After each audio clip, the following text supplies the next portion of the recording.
அனைவருக்கும் எனது இனிய மாலை வணக்கம். எங்கள் வாழ்வும் எங்கள் வளமும் மங்காத தமிழன்று சங்கே முழங்கு என்ற புரட்சி கவிஞருடைய கருத்துக்களை கொண்டு இயங்கிக் கொண்டிருக்கின்ற இந்த புரட்சி பாவேந்தர் பேரவையினுடைய அமைப்பினுடைய நிர்வாகிகள் மூவருக்கும் என்னுடைய முதற்கண் வணக்கத்தை தெரிவித்துக் கொள்கின்றேன். ஒருங்கிணைப்பாளர்களாக பாவலர் குரல்மொழி, முனைவர் சு செயலாபதி ஐயா அவர்கள், நொச்சியம் சண்முகநாதன் ஆகிய மூவருக்கும் என்னுடைய இனிய வணக்கம்.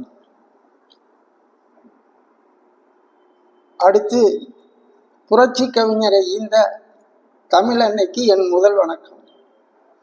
புரட்சி பாவேந்தர் பேரவை ஒருங்கிணைப்பாளர்களுக்கு வணக்கம் தெரிவித்துவிட்டேன். இங்கு வருகை தந்திருக்கின்ற தமிழ் சான்றோர்களுக்கும் இங்கு தலைமையேற்று நடத்தி கொண்டிருக்கின்ற எங்களுடைய கோவிந்தம்மாள் தமிழ் மன்றத்தினுடைய தலைவர் கோவிந்தசாமி அவர்களுக்கும்,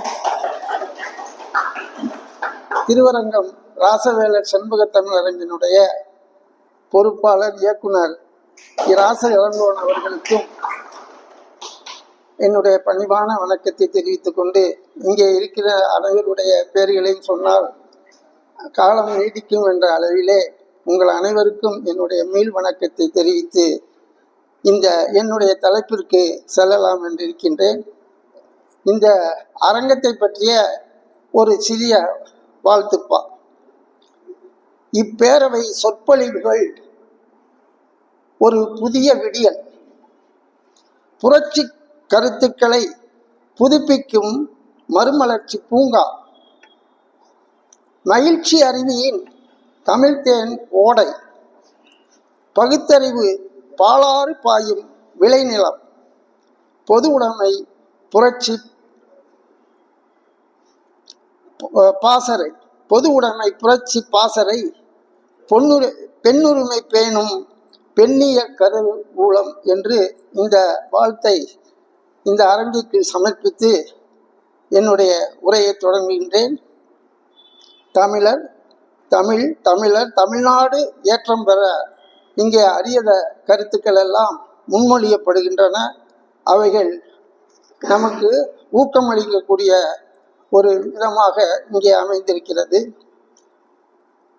இந்த பாரதிதாசனுக்கு ஒரு உயிர் ஊட்டியவர், அவர் கவிதைக்கு வடிவமைத்து கொடுத்தவர் பாரதியார். ஒரு சமயம் கேட்டார்கள், ஐயா, நீங்கள் சுயமரியாதை இயக்கத்தில் சுயமரியாதை கருத்துக்களை எல்லாம் பரப்பிக் கொண்டிருக்கிறீர்கள், பெரியாருடைய கருத்துக்களை முன்மொழிந்து கொண்டிருக்கிற நீங்கள் ஏன் இன்னும் பாரதிதாசன் என்று வைத்துக் கொண்டிருக்கிறீர்கள் என்று சொல்லும்போது பாரதிதாசன் சொன்னார், பெரியாருக்கு முன்னதாகவே சீர்திருத்த கருத்துக்களை தமிழ்நாட்டிலே விதைத்தவர் பாரதியார் தான். அவரோடு 13 ஆண்டு காலம் நான் பழகியிருக்கிறேன். அவர் ஒருபொழுதும் ஜாதிக்கோ மதத்துக்கோ இடமளித்ததில்லை. பெண்கள் முன்னேற்றத்துக்காக அவர் அரும்பாடுபட்டவர். அரிய குரல்கள், அரிய பாக்களை எழுதி நமக்கு கொடுத்திருக்கின்றார். அந்த சக்தி தான் என்னை ஊக்குவித்துக் கொண்டிருக்கிறது. அவர் 1921 பாரதியார் மறைந்து விட்டார். 21க்கு 24க்கு இடையில தான் தந்தை பெரியார் இந்த சுயமரியாதை இயக்கம் மற்ற காரியங்களை எல்லாம் அவர் தொடங்குகிறார். காங்கிரஸில் இருந்திருக்கிறார். அந்த நேரத்திலே அந்த 21 24 வரைக்கும் தமிழ்நாடு காங்கிரஸ் கமிட்டியினுடைய தலைவராகவும் அவர் இருந்திருக்கிறார். இருந்தாலும் அந்த காங்கிரஸ் இயக்கத்திலே இருந்த தலைவர்களுடைய போக்கு அவருக்கு பிடிக்கவில்லை.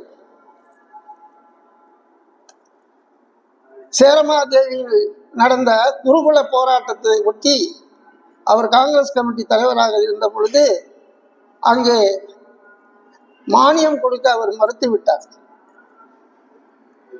ஆக அந்த காங்கிரஸ் இயக்கமானது ஒரு ஆதிக்க சாதியினுடைய மேல்தட்டு மக்களுடைய ஒரு ஆதிக்கத்திலே இருந்ததன் காரணமாக அவருக்கு பிடிக்கவில்லை.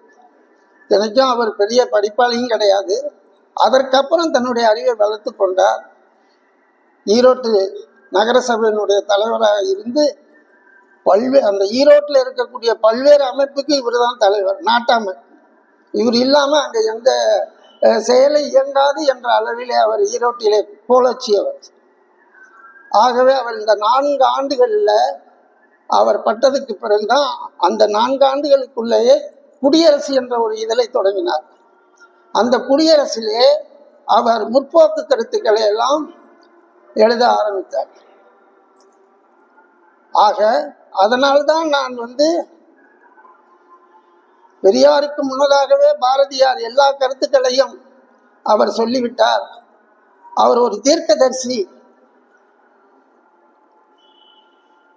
பெண்கள் கல்வி கற்க வேண்டும், பெண்கள் விதவையானால் மறுமணம் செய்து கொள்ளலாம், காதல் திருமணம் செய்து கொள்ளலாம், என்னென்ன பெரியார் பின்னாலே சொன்னாரோ அவற்றையெல்லாம் முன்னாலே சொன்னவர், பாடல்களாக ஏற்றி கொடுத்தவர் பாரதியார். அதனாலதான் நான் பாரதிதாசன்கிற பெயரை என்னைக்கும் நான் சாகும் வரை அந்த பெயரை நான் மாற்றவே மாட்டேன் என்று உறுதிபட சொல்லிவிட்டார். அதற்கு பிறகு அதை பற்றி யாருமே பேசுவதில்லை. அந்த எழுச்சி மிக்க அந்த தலைவருடைய சில பாடல்களை நான் சொல்லி ஒவ்வொருத்தரை பற்றியும் இங்கே நான் பாரதியார், திருவிகா போன்ற பெரியோர்களுடைய சீர்திருத்த கருத்துக்களை ஒட்டி சிறிது நேரம் பேசலாம் என்றிருக்கின்றேன். பாரதியார் சொல்லியிருக்கின்றார், மாதர் தம்மை இழிவு செய்யும் மடமையை கொளுத்துவோம், ஆண்களோடு பெண்களும் சரிநிகர் சமானமாக வாழும் இந்த நாட்டிலே. ஆக சமத்துவத்தை சொல்லிட்டார். ஆண் பெண் சமம். அப்ப அடிமையா இருந்தது. ஏன்னா இந்த வரலாறை நீங்க கொஞ்சம் தெரிஞ்சுக்கணும். நம்முடைய பண்டைய காலத்துக்கு பிறகு பெண்கள் கல்வி கற்றிருந்தார்கள் என்று சொல்லி ஒரு 35 கவிஞர்கள் சங்க இலக்கியங்கள் பாடலெல்லாம் இருக்கு. அதுக்கு பின்னால வந்தவர்களுடைய ஆட்சியிலிருந்து கிட்டத்தட்ட எலிசபெத், அதாவது விக்டோரியா மகாராணியினுடைய காலம் தொடங்கும் வரை பெண்கள் அடிமையாகவே இருந்தார்கள், அடிமைப்படுத்தப்பட்டார்கள். அந்த அம்மையார் அமைத்த மெகாலய கல்வி திட்டத்தின் படிதான் நமக்கென்ன ஆண்களுக்கும் சரி பெண்களுக்கும் சரி கல்வி கற்கக்கூடிய ஒரு வாய்ப்பு கிடைத்தது. அவர் அந்த மெகாலய கல்வி திட்டத்தின்படி ஆங்காங்கே கிறிஸ்துவ மிஷினரிகள் பள்ளிகளை தொடங்கினார்கள், வசதி உள்ளவர்கள் பள்ளிகளை தொடங்கினார்கள். 19ஆம் நூற்றாண்டு வரை, இறுதி வரை ஆண்கள் கொஞ்சம் படிச்சிருந்தாங்க, பெண்கள் படிக்கவே இல்லைன்னா அதிகமாக படிக்கவில்லை. 20ஆம் நூற்றாண்டு தொடக்கத்தில் இருந்தான் கல்வி கற்க ஆரம்பித்தார்கள். அந்த கல்வி கற்றலை பார்த்துதான் பாரதியார் இப்படி பாடினார், பட்டங்கள் ஆள்வதும் சட்டங்கள் செய்வதும் பாரினில் பெண்கள் நடத்த வந்தோம். எப்போ முதல் முத்துலட்சுமி ரெட்டி தான் டாக்டர், முதல் டாக்டர்னு சொல்றாங்க. ஆக அதுக்கு முன்னால மதத்தின் பேரால எவ்வளவு கொடுமைகள் நம்முடைய சமுதாயத்தில் இருந்தது. கணவன் இறந்தால் மனைவி தீயிலே இறங்கி சாக வேண்டும். திருமலை நாயக்கர் மன்னர் இறந்த பொழுது அவர்களுடைய அரண்மனையில் இருந்த 400 பெண்கள் தீ குளித்தனர் என்று நாம் வரலாற்றிலே படிக்கிறோம். சங்ககால இலக்கியத்திலேயே கூட அந்த தீயில இறந்து சாவது மேல் என்று ஒரு அரசியார் பாடியிருக்கிற செய்தி அங்கே வந்திருக்கிறது. இப்படியெல்லாம் நாம் அந்த பெண்களை முன்னேற்ற விடாத ஒரு நிலை இருந்தது. அந்த நிலையெல்லாம் மாற்றும்படியான ஒரு சூழல் படிப்படியாகத்தான் 1924-25க்கு பிறகுதான் பெண்கள் படிக்கக்கூடிய ஒரு நிலை, அங்காங்கே படிக்கக்கூடிய நிலை ஏற்பட்டது. ஏட்டையும் பெண்கள் தொடுவது தீமை என்று எண்ணி இருந்தவர் மாய்ந்து விட்டார். இது எப்ப பாடுறாரு? 1921க்கு முன்னால். அவர் 39 ஆண்டுகள் தான் உயிரோடு இருந்தார். கற்பு நிலை என்று பொதுவில் வைப்போம், வற்புறுத்தி பெண்ணை கூட்டி வைக்கும் வழக்கம் தள்ளி மிதித்திடுவோங்கிறார். எட்டும் அறிவினில் ஆணுக்கு இங்கே இழைப்பில்லை கான் என்று கும்மியடி என்று சொல்லுகிறார். காதல் ஒருவனை கைப்பிடித்தே, அது பாருங்க, வைதிக திருமணம் பண்ணு மற்ற திருமணம் பண்ணுன்னு அவர் சொல்லலை. அதாவது பெற்றோர் பார்த்து செய்யணும்னு கூட அவர் சொல்லாம, காதல் ஒருவனை கைப்பிடித்தே அவன் காரியம் யாவினும் கை கொடுத்து என்று அவர் சொல்லுகிறார். காதல் பண்ணுங்க, கல்யாணம் பண்ணிக்கங்க, ஆணும் பெண்ணும் நிகரென கொள்வதால் அறிவில் ஓங்கும் இவ்வையகம் என்று அவர் சொல்லுகின்றார். இப்படி அவர் சொல்லும் பொழுது நம்ம திருவிக்க அதே நேரத்தில் இருக்கார். பாரதியார் வாழ்ந்த காலத்திலையும் அதுக்கு பின்னாலே இருக்கார். அவர் இவருடைய கொள்கையை ஒட்டியோ அல்லது அவருக்கு தோன்றியதோ அவர் சொல்றார், ஆணும் பெண்ணும் சமன் கான், சமன் சமன்கிறார். காதல் மனமே கோதில் மார்க்கம், கோதுனா குற்றம், கோதில்லாத ஒரு வழி என்னன்னா காதல் திருமணம் தான். தாய்மை பெண்ணியின் வாழ்ந்து தழைக்க வென்று தழைக்க தாய்மை பெண்மை என்று சொல்லுகிறார், பெண்ணினம் வாழ்க என்று சொல்லுகிறார். அது மட்டுமல்லாமல் கைமை நோன்பு தவிர்த்தே மறுமணம் விரும்பினால் செய்து கொள்ளலாம் என்றும் சொல்லுகின்றார் திருவிக்கா. இன்ப நிலை உண்டு, வலிமை அதிகம் இல்லை. அதாவது மகளிரை பற்றி அவர் சொல்லுகின்ற பொழுது புதுமை வேட்டல்ல, மகளிருக்கு இன்ப நிலை உண்டு, ஆனால் வலிமை, அதாவது எம்பவர்மெண்ட் என்று சொல்லக்கூடிய அந்த இது அதிகாரம் செய்யக்கூடிய தன்மை இல்லாமல் இருக்கிறது என்று அவர் சொல்லியிருக்கிறார்.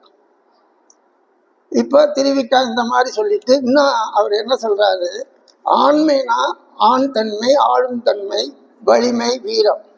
பெண்மைனா பெண் தன்மை, அமைதி, தன்னடக்கம் என்று சொல்லுகிறார். திருவிக்கா பெண்மை யாது, பெண்மைக்கு இலக்கணம் சொல்றார்.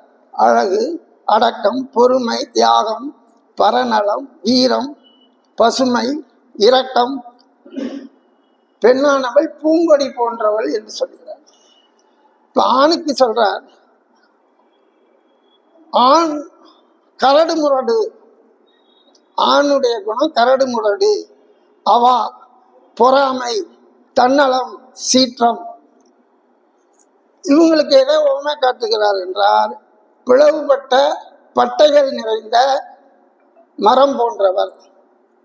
ஆணுக்கு உவமையை காட்டுகிறார். ஆக ஆணுக்கும் பெண்ணுக்கும் ஆளுமை திறமை உண்டு என்று அதையும் பதிவு செய்திருக்கின்றார். திருவள்ளுவரை எடுத்துவோம், அவர் என்ன பெண்மையை பற்றி சொல்றார் அப்படின்னு பார்ப்போம். இல்வாழ்க்கையில பெண் அன்பும் அறனும் உடைத்தாயின் இல்வாழ்க்கை பண்பும் பயனும் அது. பெண்ணின் பெருந்தக்க யாவுல, பெண்ணுக்கு பெருமை தரக்கூடியது என்ன? பெண்ணின் பெருந்தக்க யாவுல கற்பனும் திண்மை உண்டாக பெரிய. கற்பு என்பது ஆணுக்கும் பெண்ணுக்கும் சமம் என்று எல்லா புலவர்களும் சொல்லியிருக்கிறார்கள். தாயை குறித்து சொல்லும் பொழுது, ஈன்ற பொழுதில் பெரிதுவக்கும் தன்மகனை சான்றோன் என கேட்ட தாய் என்று சொல்கின்றார். இன்பத்து பாலில கலவி அல்ல, காதல் சிறப்புரைத்தல். கண் உள்ளார் காதல் அவராக கண்ணும் எளிதோ கரம் பார்க்க அறிந்து. அதாவது கண்ணில் அவர் இருந்துக்கிட்டே இருக்கார், அது எப்பவும் அதில் நான் மை வச்சு எழுதுனேன்னா அது அவர் மறைக்க செய்யும் என்று ஒரு கருத்து சொல்லுகிறார். ஊடல் உவகையில ஊடுதல் காமத்திற்கு இன்பம், அதற்கின்பம் கூடி முயங்க பெறும். அதாவது இதெல்லாம் ஏன் நான் சொல்றேன்னா, பெண்ணினுடைய தன்மைக்காக இந்த கருத்துக்களை நான் ஒவ்வொருத்தரும் என்ன சொல்லியிருக்காங்கிறது. அடுத்து கவிமணி தேசிய விநாயகம் பிள்ளை சொல்றார், மங்கையராக பிறப்பதற்கே நல்ல மாதமும் செய்திட வேண்டும் அம்மா என்று மங்கையரை புகழ்ந்து உரைக்கின்றார். கவிஞர் கண்ணதாசன் என்ன சொல்லுகின்றார், பெண்ணில்லாமல் சுவை இல்லை, பெண்ணில்லாமல் சுகம் இல்லை, பெண் இல்லாமல் பிறப்பு இல்லை, பெண் இல்லாமல் இவ்வுலகமே இல்லை என்று அவர் உரைக்கின்றார்.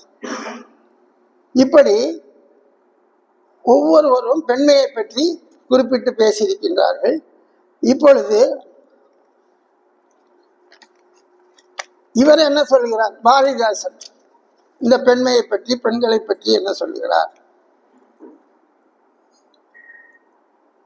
ஆணும் பெண்ணும் நிகரெனக் கொள்வதால் அறிவில் ஓங்கி இவ்வையம் தலைக்குமாம். ஆண் உயர்வு என்பதும் பெண் தாழ்வு என்பதும் நீ நிலத்து எங்கனும் இல்லை என்று அவர் அதை பற்றி சொல்லுகின்றார். இப்போ நம்ம என்னென்ன கருத்துல இந்த அரங்களை நம்ம பேசலாம் அப்படின்னு ஒரு இது எடுக்கும் பொழுது எனக்கு கிடைத்த புத்தகம் இது. சரளா ராஜகோபாலன், முனைவர் சரளா ராஜகோபாலன் எழுதிய இந்த நூலானது புரட்சி கவிஞரும் பெண்மையும். இந்த தலைப்பை வச்சு தான் ஐயா கிட்ட நான் கேட்டாங்க, தலைப்பு என்ன பேசுறீங்கன்னா, அப்போ நான் இந்த புத்தகம் என் கையில் இருந்ததுனால இந்த தலைப்பில் நான் பேசுகிறேன்னு சொல்லி சொன்னேன். இப்போ இந்த அம்மையார் என்ன பண்ணியிருக்காங்கன்னா, அவர்களுடைய தலைப்பின்படி நாம் பார்க்கும் பொழுது புரட்சி கவிஞரும் பெண்மையும், தாய்மை, பெண்ணடிமை, கைமை நிலை, பெண்ணுரிமை, பெண்கல்வி, காதல், பெண் ஓவியம் என்ற தலைப்புகளில் அவர் இந்த புத்தகம் நிறைய கருத்துக்களை, பாவேந்தருடைய கருத்துக்கள், மற்றவர் கருத்து கிடையாது, அதை விரிவாக இந்த நூலிலே அவர்கள் எழுதியிருக்கின்றார்கள். அதில் ரொம்ப குறிப்பிட்டு சொல்ல வேண்டும் என்றால், பெண்ணுக்காக வேதனைப்படுகிறார் பாரதிதாசன். பெண்ணடிமை தீரு மட்டும் பேசும் இந்த திருநாட்டில் மண்ணடிமை தீராது என்று அவர் சொல்கிறார். பெண்ணடிமை தீரு மட்டும் பேசும் திருநாட்டு மண்ணடிமை தீர்ந்து வருதல் முயற்கொம்பேங்கிறார். முயலுக்கு எங்க கொம்பு இருக்கும்? கொம்பு இருக்க வாய்ப்பே கிடையாது. நாமக்கல் கவிஞர் கூட இந்த புரட்சி கவிஞர் புரட்சிங்கிறீங்களே என்னையாங்கிறதுக்கு அவர் ஒரு விளக்கம் கொடுக்கிறார். புரட்சி வேண்டும், புரட்சி வேண்டும், புரட்சி வேண்டுமடா, புரட்சி என்னும் சொல்லின் பொருளிலும் புரட்சி வேணுமடா என்று புரட்சி என்று புரட்சியை பற்றி சொல்லுகின்றார். இப்போ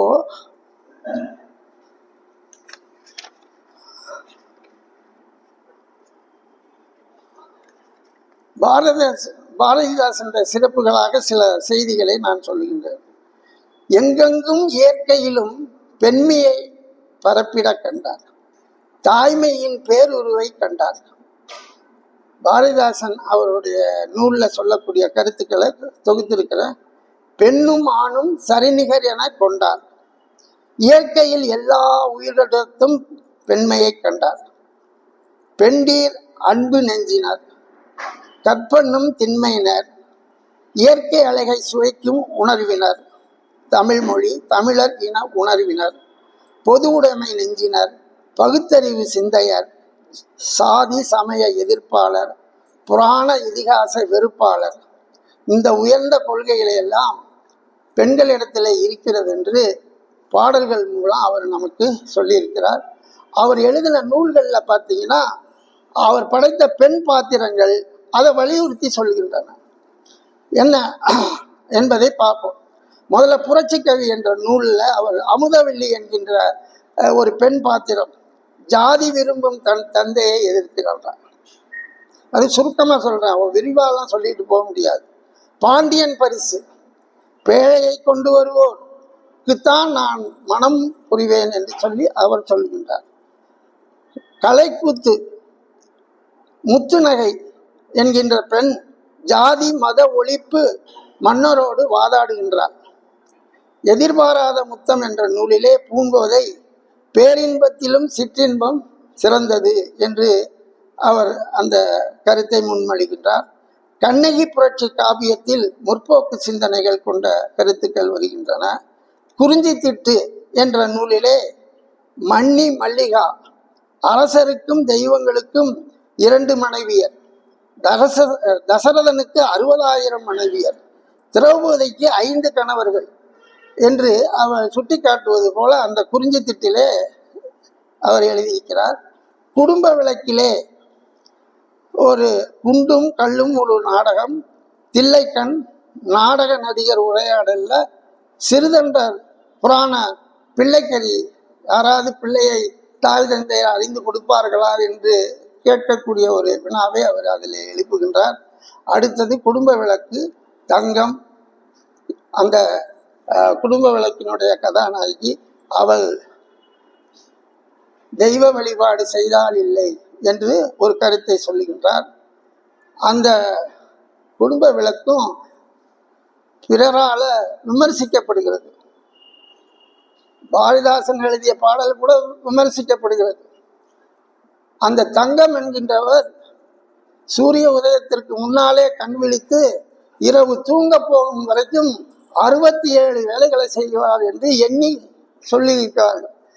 ஒரு பெண் 67 வேலை குடும்ப வேலை செய்தால் அவளுக்கு ஓய்வு உண்டா, அவளுக்கு நூல் படிக்க நேரம் உண்டா என்று கேட்கின்ற ஒரு நிலையையும் குறிப்பிட்டிருக்கிறார்கள் இந்த அம்மா.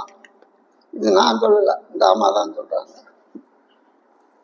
ஆக எல்லாருடைய நிலையிலையும் குறை நிறை உண்டு என்பதற்கு இந்த அம்மா இதுல குறிப்பிட்டிருக்காங்க.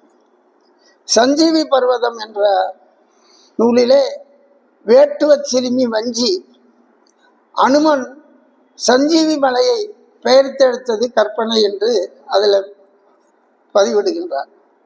மணிமேகலை வெண்பா என்ற பாத்திரத்திலே அட்சய பாத்திரத்திலே உணவு வருவது என்பது நம்பக்கூடியதாக இல்லை என்று சொல்லி சமைத்தால்தான் உணவு கிடைக்கும் என்கின்ற ஒரு கருத்தை அவர் அங்கே. ஆக இப்போ நான் இப்போ சொன்னதெல்லாம் அவர் எழுதிய நூல்கள். இந்த நூல்களில் இந்த மாதிரியான செய்திகள் இடம்பெற்றிருக்கின்றன என்று அவர் சொல்கின்றார். ஆக அவர் படைத்த பெண்டீரெல்லாம் பகுத்தறிவுடையவர்களாக அவர் படைத்திருக்கிறார். பாரதிதாசனுடைய வரலாறை நாம் சொன்னோம்ல, அது கால நீட்டிப்புக்காகும். ஆனால் ஒன்று மட்டும் வைத்துக் கொள்ளுங்கள், 1921 பாரதியார் மறைந்தார். அதற்கப்புறம் அவர் 4 வருடங்கள் குடியரசு இதழிலே கதை இது சீர்திருத்த கருத்துக்கள் கொண்ட கட்டுரைகள், பாடல்கள் இவற்றையெல்லாம் அவர் எழுதி இருக்கின்றார்.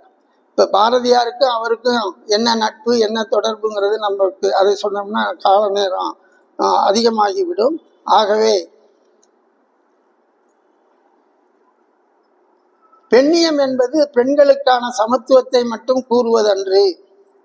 இது ஒரு பாரதிதாசனுடைய பிந்திய நிலை. இது பெண்ணிய கருத்துக்கள். இது அப்புறம் மேல நாம் பார்ப்போம். ஆக பெண்மையை போற்றியவர்களை பற்றி நாம் சொல்லக்கூடிய வகையிலே பாரதியார், பாரதிதாசன், திருவிக்கா, மற்றவர்கள் எல்லாம் இருக்கின்றார்கள்.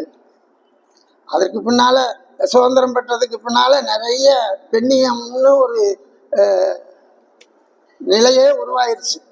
பெண்ணியத்தில் அவங்க பெண்கள் எழுதக்கூடிய நிலையை பார்த்தா ரொம்ப அவங்க எவ்வளோ மன வேதனையோட அந்த கருத்துக்களை அவங்க பதிவிடுகிறார்கள் என்பது அந்த புது கவிதைகளை நீங்கள் படித்தால் அதை தெரிந்து கொள்ளலாம்.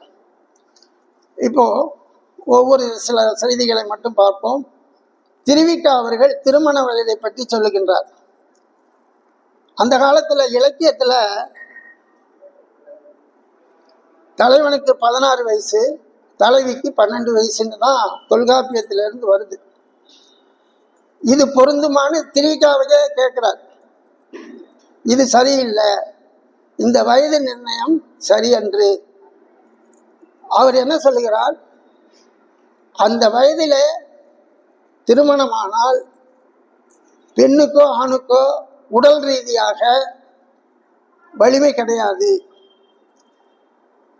இப்போ நாம் 18 வயது என்று வைத்திருக்கிறோம். இந்த 18 வயதுக்கு கீழே உள்ளவர்கள் எல்லாம் குழந்தைகள் என்றுதான் நம்முடைய சட்டம் சொல்லுகிறது. அப்போ இந்த குழந்தைகள் பேரை அதிகரிக்கக்கூடிய நிலை இன்றும் இருக்கிறது என்று நேற்று தினமணியில நான் படித்தேன். அதிகமாக வேலூர்ல தான் இருக்கு. இதை எப்படி நீங்க கண்டுபிடிச்சீங்கன்னு கேட்கும் பொழுது, அங்க அரசினர் மருத்துவமனைக்கு பிரசவத்துக்காக வரக்கூடிய அந்த பெண் குழந்தைகளுடைய வயதுகளை அவங்க குறிக்கிறாங்க. ஆதார் கார்டு காட்டுறாங்க இல்லையா, அந்த வயது சான்றிதழில் இந்த மாதிரி 17, 16, 15, 18க்கு கீழே இந்த மாதிரியான வயது உள்ள பிள்ளைகள் கிட்டத்தட்ட 200 பேர் அங்கே வந்து பிரசவத்துக்காக வந்திருக்காங்க. இதே தருமபுரி அந்த பகுதி சுற்றுப்பகுதியிலாம், கிருஷ்ணகிரி பகுதியிலாம் பெண் குழந்தை என்றாலே நெல்லை கொடுத்து கொன்று விடுவார்கள். நெல்மணியை சிக்க வைத்து தொண்டையில் கொன்று விடுவார்கள், இல்லைன்னா கள்ளிப்பால் கொடுத்து கொன்று விடுவார்கள். அந்த அளவுக்கு பெண் குழந்தைகள் மீது மிக மிக வெறுப்பு. இன்றைக்கு பெண் குழந்தைகளை எப்படியாவது கரை சேர்த்து விட வேண்டும் என்று சொல்லி அவர்களுக்கு இளைய வயதிலேயே திருமணம் செய்து விடுகிறார். அதனால்தான் அரசாங்கம் அறிஞர்களை கொண்டு ஆராய்ந்து பெண்ணுக்கு 18 நிரம்பி இருக்க வேண்டும், ஆணுக்கு 21 நிரம்பி இருக்க வேண்டும். அப்பொழுதுதான் அவர்களுடைய குழந்தை பேருக்கான ஒரு உடல் தகுதியை பெறுகிறார்கள் என்று சொல்லி அவர்கள் அங்கே அந்த இதை வயல அறுதிட்டு இருக்கிறார்கள். அதை தான் இவரும் சொல்றாரு, திருவிக்கா அவர்களும். காதல் இன்ப கிளர்ச்சிக்கு ஏற்ற உறுப்புகளின் வளர்ச்சி வெம்மை நாட்டில், நம்ம நாட்டில் அதிகம். இப்போ வந்து பனிப்பிரதேசத்துலலாம் அங்கெல்லாம் ஜனத்தொகை குறைஞ்சு, கிரீன்லாண்டுன்னு இப்போ அமெரிக்க அதிபர் அதை கைக்கொள்ள நினைக்கிறாரு. அங்கே பார்த்தீங்கன்னா மொத்தமே 50,000 பேர் தான் இருக்காங்க. அவ்வளோ பெரிய நாட்டை தான் அபகரிக்க பார்க்குறாரு. ஏன்னா குளிர் பிரதேசத்தில் ஜனத்தொகை அதிகம் இருக்க வாய்ப்பு இல்லை. ஆகவே திருமணத்துக்கு ஏற்ற வயதாக ஆண்களுக்கு 20 to 25, பெண்களுக்கு 18 அல்ல 16 to 18ன்னு சொல்றாரு. அவர் காலத்தில் அவர் இந்த நூலை வெளியிட்ட வருஷம் 1927. திருவிக்கா வெளியிட்ட அந்த நூல் வச்சிருக்கிறார், பெண்ணின் பெருமை. அதில் அவர் குறிப்பிட்டிருக்கிறார். முதல் பதிப்பு 8ஆம் பதிப்பு பின்னால் 1952 என்னமோ 8ஆம் பதிப்பு அது வந்திருக்கு. ஆக இந்த மாதிரி ஒரு வயது நிர்ணயம் செய்திருக்கின்றார். அடுத்து பாரதிதாசன் மறுமணத்தை பற்றி சொல்லும் பொழுது, நாயகி இறந்தால் என்ன செய்வது, நாயகன் இறந்தால் என்ன செய்வது, இது திருவிக்கா தான். என்ன சொல்றாருன்னா, 2 பேருமே திருமணம் பண்ணிக்கலாம். விதவையான பெண் விதவனை கல்யாணம் பண்ணிக்கணுங்கிறார். விதவன் விதவையான பொண்ணை கல்யாணம் பண்ணு, அதுதான் சிறப்பாக இருக்கும். நீ வந்து மனைவி இறந்தோன்னே நான் போய் வேற ஒரு பொண்ணை கல்யாணம் பண்ணிக்கிறேங்கிறது தப்பு. பொருந்தாத திருமணமும் தப்பு. இளம் வயது பெண்ணை முதியவர் கல்யாணம் பண்ணிக்கிறதும், சொத்துக்காக வாரிசுக்காக கல்யாணம் பண்ணுறதும் தவறு எல்லாம் அவர் சொல்கிறார். ஆக இப்படி தான் அவருடைய கணக்கீடு இருக்கிறது.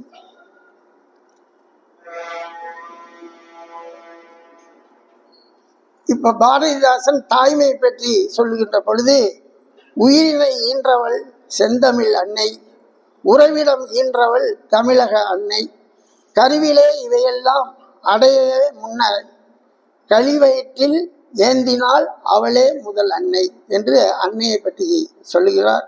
பால் கொடுப்பவள் அன்னை, படுத்து அணைப்பவள் அன்னை, தாளாட்டுபவள் அன்னை, நீ தாவிடுவாய் என்னை என்று சொல்லி ஒரு அடுத்த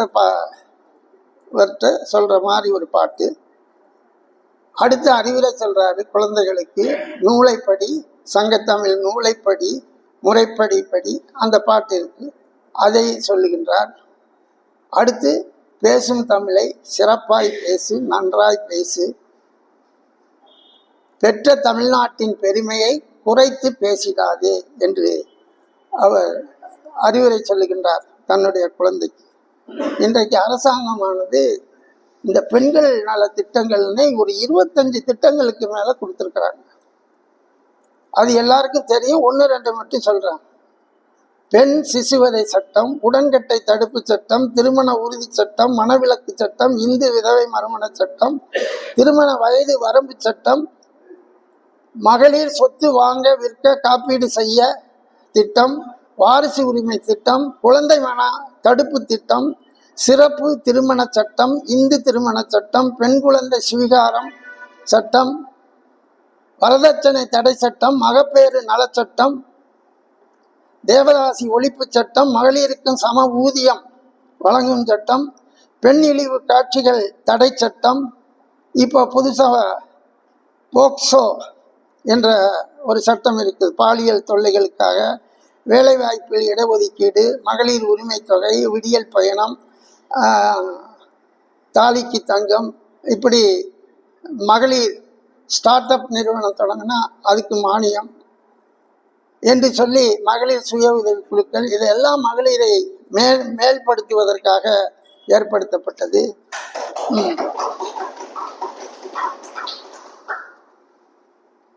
இதே நேரத்தில் பெரியாரும் அவர் தொடர்ச்சியாக அந்த கருத்துக்களை அவர்களுடைய 96 வயது வரைக்கும் பெரியாரும் தன்னுடைய கருத்துக்களை வலியுறுத்தி சொல்லிக்கொண்டே வந்தார்.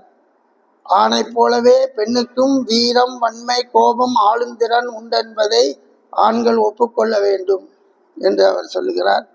இன்னும் ஒருவனுக்கு ஒருத்தி வேண்டும், ஒருத்திக்கு ஒருவன் வேண்டும், இருவர் தாமே ஒன்றுபட்டு இன்பத்தை அடைய வேண்டும் என்று சொல்லுகின்றார். பாரதியார் சொன்னார் அல்லவா, கற்பு நிலை என்று சொல்ல வந்தார், இரு கட்சிக்கும் அதை பொதுவில் வைப்போம், வற்புறுத்தி பெண்ணை கூட்டி கொடுக்கும் வழக்கத்தை தள்ளி மிதித்திடுவோம், காதல் ஒருவனை கைப்பிடித்து அவன் காரியம் யாவினும் கை கொடுத்து மாதர் அறங்கள் பழமையை காட்டிலும் மாற்றி பெறவே செய்திடுவோம் என்று சொன்னார். இப்போ தொல்காப்பியர் குணநலங்களை பற்றி சொல்லுகிற பொழுது, அச்சமும் நாணமும் மடலும் உந்து உறுத்த நிச்சமும் பெண்பார்க்கு உரியன என்பார். தொல்காப்பியர் இது சொல்றார். அச்சம், நாணம், மடம் 3. அப்புறம் மேல என்ன ஆயிடுச்சு, பயிர்ப்புன்னு ஒன்று சேர்த்துட்டாங்க. பெரியார் என்ன சொல்றாரு, மடம், நாணம், அச்சம், பயிர்ப்பு, கற்பு என்பன ஆண் பெண் என இருபாலருக்கும் பொதுவாகும் என்று அவர் சொல்லுகிறார். பாரதி அதை விட இன்னும் மோசமாக சொல்லுகின்றார். அச்சமும் நாணமும் நாய்களுக்கு வேண்டுமாம்னு சொல்றார். பெண்ணுக்கு வேண்டியதில்லை, நாய்களுக்கு வேண்டுமாம் என்று சொல்லுகின்றார். ஞான நல்லறம், வீர சுதந்திரம், பேணுநற்குடி பெண்ணின் குணங்களாம் என்று அவர் அந்த நிலையிலே அவர் சொல்லுகிறார். அச்சமும் மடமையும் இல்லா பெண்கள் அழகிய தமிழ்நாட்டின் கண்கள் என்று சொன்னார். இது பெண்களுடைய குணநலம். மகளிர் காதல் திருமணத்தை ஆதரித்து பாரதிதாசன் சொன்னது பெண்ணை வர்ணிக்கின்றார்.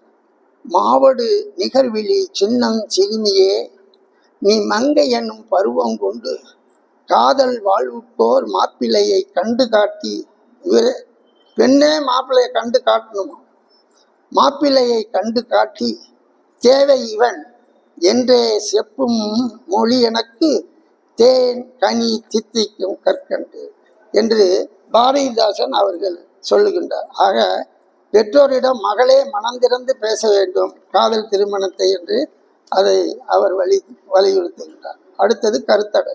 இந்த கருத்தடையை பற்றி முதல்ல சொன்னது பாரதிதாசன் தான். பெரியாருக்கு பின்னாலேன்னு வச்சுக்கலாம், அல்லது பெரியாருக்கு முன்னாலேன்னு வச்சுக்கிட்டாலும் கருத்தடையை வலியுறுத்தினது பாரதியார் காலத்தில் கிடையாது. இவர் வலியுறுத்தி சொல்லுகின்றார். கருத்தடை காதலுக்கு வழிவகுத்து கருப்பை பாதையை சாத்த கதவொன்று கண்டறிவோம் என்று சொல்கிறார். காதலுக்கு வழிவகுத்து கருப்பை பாதை சாத்த கதவொன்று கண்டறிவோம் என்று சொல்லுகின்றார். ஸ்திரீகள் தனக்கு இஷ்டமான பேரை விவாகம் செய்து அதாவது விவாகம் திருமணம் செய்து கொள்ளலாங்கிற ஒரு கருத்துல அந்த ஆக கருத்தடையை பற்றி சொன்னவர் இவர் தான். இப்போ இதை பற்றி ஒரு புது கவிதை ஒன்று ஒரு அம்மா எழுதியிருக்காங்க.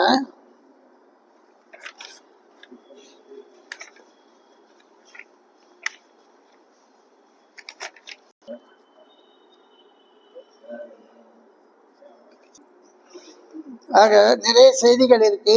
இருந்தாலும் நான் இது சம்பந்தமாக தொடர்புபடுத்தி பேசிய தலைப்புகளை மட்டும் சொல்லி இதோடு நான் என்னுடைய உரையை நிறைவு செய்கின்றேன்.